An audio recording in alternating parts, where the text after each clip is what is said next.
हिमाचल प्रदेश के बाढ़ प्रभावित इलाकों में भारतीय वायुसेना ने राहत बचाव का काम तेज कर दिया। बीते कुछ दिनों से लगातार हो रही मूसलाधार बारिश की वजह से कई इलाकों में पानी भर गया, जिसके बाद लोगों को वहां से निकालने और उन तक राहत सामग्री पहुंचाने के लिए हेलीकॉप्टर का सहारा लेना पड़ा, जिसका एक वीडियो एयरफोर्स ने जारी किया, जिसमें वायुसेना के जवान हेलीकॉप्टर से लोगों तक खाने पीने का सामान गिराते दिखे। वायुसेना ने बाढ़ प्रभावित इलाकों में राशन, तिरपाल, चादरें और पानी की बोतलें गिराई।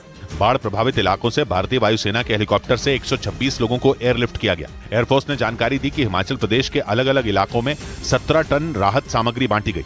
नदियों के उफान पर आने से रास्ते बंद हो गए, इसलिए लोगों की मदद के लिए हेलीकॉप्टर का सहारा लेना पड़ा। इस बीच मौसम विभाग ने हिमाचल प्रदेश में अगले 4 दिनों तक भारी बारिश का अलर्ट जारी कर दिया, जबकि राज्य में पिछले कई दिनों से बारिश से हाहाकार मचा है। 90 से ज्यादा लोगों की मौत हो चुकी है। हजारों सैलानी जहां तहां फंसे हुए हैं, क्योंकि आसमानी आफत से 50 से ज्यादा जगहों पर पहाड़ खिसकने से सड़कें बंद हैं। वहीं बादल फटने से कई इलाके बाढ़ में डूब चुके हैं। इस बीच मौसम विभाग ने अनुमान जताया कि अगले 4 दिन तक पूरे हिमाचल प्रदेश में भारी बारिश हो सकती है, जिसका मतलब है कि लोगों की परेशानी और बढ़ जाएगी, क्योंकि भारी बारिश और पहाड़ खिसकने की घटनाओं से पहले ही कुल्लू, मनाली और मंडी समेत कई जगहों पर हजारों पर्यटक फंसे हुए हैं। ऐसे में अगर और बारिश हुई तो उनका निकल पाना बेहद मुश्किल हो जाएगा। हालांकि कई इलाकों में पर्यटकों को निकालने के लिए रेस्क्यू ऑपरेशन भी जारी है। सिर्फ हिमाचल प्रदेश ही नहीं, बल्कि मौसम विभाग ने उत्तराखंड में भी अगले 4 दिनों तक भारी बारिश का अनुमान जताया है। इसके साथ ही कुछ जिलों में मूसलाधार बारिश का रेड अलर्ट भी जारी किया गया।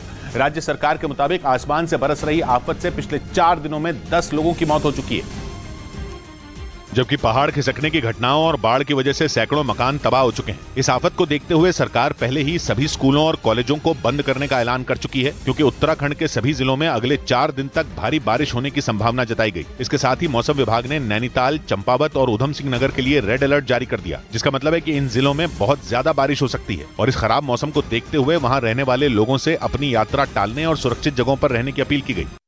इस बीच उत्तराखंड के हरिद्वार से रोंगटे खड़े कर देने वाला एक वीडियो सामने आया। वहां भारी बारिश की वजह से पहाड़ का एक बड़ा हिस्सा टूटकर सड़क पर आ गिरा, जिसे देखकर उस सड़क से गुजर रहे लोगों की सांसें अटक गईं।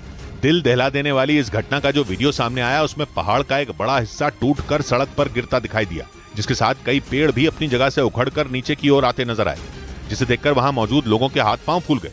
कुछ लोग तो अपने जूते और चप्पल छोड़कर वहां से दूर हट गए। सभी लोग दूर रहिए भाई, दूर रहिए, आगे मत जाइए।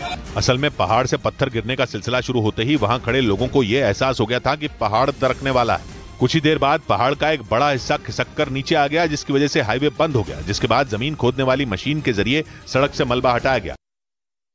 वहीं हिमाचल और उत्तराखंड पर आसमान से बरसी आफत का असर पंजाब के संगरूर में भी देखने को मिला। वहां बारिश तो थम गई, लेकिन डैम से छोड़े गए पानी की वजह से घग्गर नदी में ऐसा उफान आया कि वो सब कुछ डुबोने पर आमादा हो गई और आसपास के 40 गांवों पर बाढ़ का संकट मंडराने लगा। खनौली दिल्ली नेशनल हाईवे पर तो पानी ने ऐसा कब्जा जमाया कि देखकर लगा मानो वहां कभी कोई सड़क थी ही नहीं। घग्गर नदी का पानी आ चुका है, नेशनल हाईवे पूरी तरीके से बाधित हो चुका है। वहां से जो वीडियो सामने आया, उसमें एक ट्रक पानी में डूबा दिखाई दिया। वहीं आसपास के इलाके भी बाढ़ की चपेट में नजर आए। वहां से आई एक तस्वीर में तो एक मकान की छत तक पानी भरा दिखाई दिया, जिसके बाद वहां रहने वाले लोगों की जान पर खतरा मंडराने लगा। जिसके बाद घग्गर नदी के उफान से फंसे लोगों को निकालने की कोशिश शुरू की गई।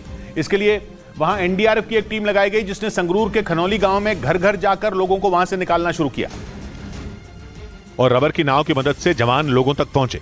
वहां से जो वीडियो सामने आया, उसे देखकर ऐसा लगा मानो लोगों ने नदी के बीच में घर बनाए हों, पर असल में वहाँ खेत हुआ करते थे, जिनमें इतना पानी भरा कि नाव चलाने की नौबत आ गई। देखिए किस तरीके से ट्रक वहाँ पर डूबा हुआ है।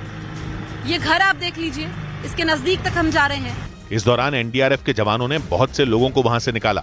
हालांकि कुछ लोग ऐसे भी थे जिन्होंने अपने घरों में मौजूद गाय भैंसों को छोड़कर जाने से मना कर दिया, जिसके बाद एनडीआरएफ की टीम ने उनके लिए खाने पीने का सामान उनके घर तक पहुंचाया। कि पंजाब में आई बाढ़ की वजह से वहां हाहाकार मच गया। बताया गया कि इस बाढ़ का असर वहां के 15 से ज्यादा जिलों पर पड़ा। वहां कई गांव तो ऐसे थे जो इस बाढ़ में पूरी तरह डूब गए और वहां सिवाय मटमैले पानी के और कुछ नजर नहीं आया।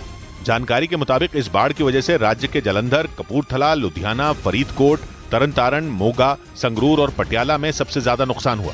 बताया गया कि बाढ़ की वजह से 17 लोग अपनी जान गंवा चुके हैं। वहीं पंजाब के अलग अलग जिलों से एनडीआरएफ और एसडीआरएफ की टीमों ने करीब 20,000 लोगों का रेस्क्यू किया, क्योंकि बाढ़ की वजह से वहां गांव के गांव पानी में डूब गए, जिसके बाद उनका संपर्क शहरों से कट गया।